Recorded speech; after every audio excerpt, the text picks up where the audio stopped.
President Trump didn't just target China and Mexico this morning. The president also slamming the Chamber of Commerce after one official told CNBC tariffs are the wrong approach when it comes to international trade. Take a listen.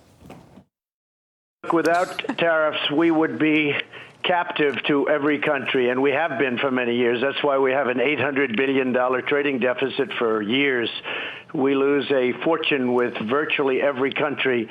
They take advantage of us in every way possible, and the U.S. Chamber is right there with them.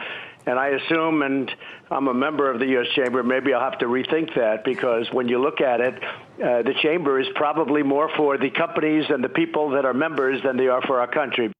All right, so joining us now is Director of Immigration and Trade Policy at the American Action Forum, Jackie Varas.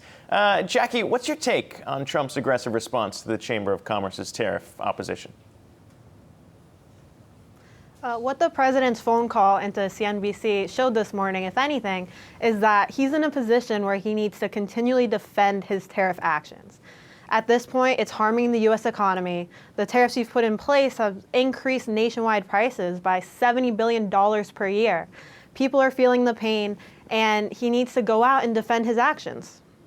Hey, Brian Chung here. So President Trump was pressed a little bit by CNBC just about the impact of these tariffs and whether or not it actually affects consumers. And, in short, President Trump's response being, well, this whole exercise is designed to try to get some of these manufacturers to bring jobs back to the United States. What did you think of that answer, and what does that tell you about the way that the White House is thinking about these tariffs as a way to, what in their head, improve the U.S. economy? So when the president says that China is the one paying the tariffs via subsidies, there's two things on that. One is that the United States is also facing retaliation dollar for dollar on our exports. So just as we have seen import prices fall a little bit in response to the tariffs, export prices have fallen as well.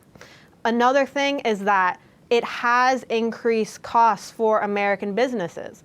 We're seeing decreased plans for capital expenditure and investment, decreased plans for hiring.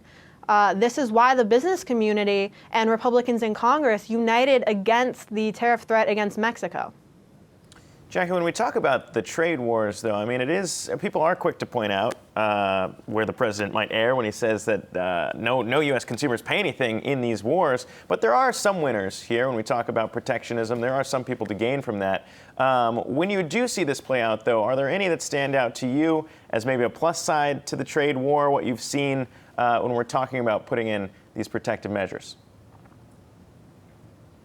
So what the president will talk about primarily in regards to steel. So the steel tariffs benefited the very small number of steel makers in the United States at the cost of every single other manufacturer that utilizes imported steel. So about half of all of our imports are used by U.S. producers in domestic production. So while he's putting the tariffs in place to boost domestic production, it's actually making it more costly to produce things here in America. All right, so complicated tariffs being put into effect and a lot of fallout from that to digest here. Jackie Varas, thank you so much for taking the time to join us. Appreciate it.